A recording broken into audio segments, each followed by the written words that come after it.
I really believe we suffer more in our heads than we ever do in reality.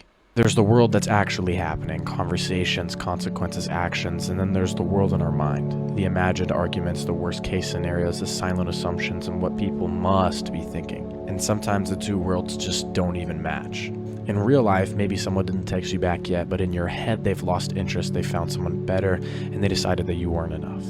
In real life, you make a small mistake. In your head, you just ruined your reputation permanently. The brain is loud, it fills gaps with fear, it creates full storylines out of partial information, it tries to protect you by predicting pain, but in doing that, it often manufactures pain that hasn't even happened. It's like living in two dimensions at once.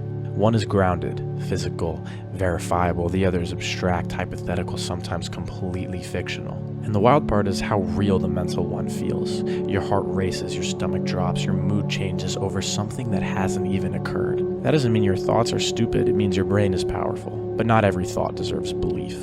There's a difference between intuition and imagination. Intuition is quiet and steady. Imagination, especially fear-based imagination, is dramatic and urgent. It demands you to react immediately to something that might not even exist. Sometimes the healthiest thing to do when you're spiraling kind of in that mental fantasy land is to pause and ask yourself, is this actually happening? Has this actually happened, or is this just noise? Because when you step back into the real world, the one with actual evidence and observable facts, it's often far less catastrophic than the version you're playing in your head. We don't always suffer from reality, we suffer from the story we're telling about it. And learning to separate the two is kind of freedom.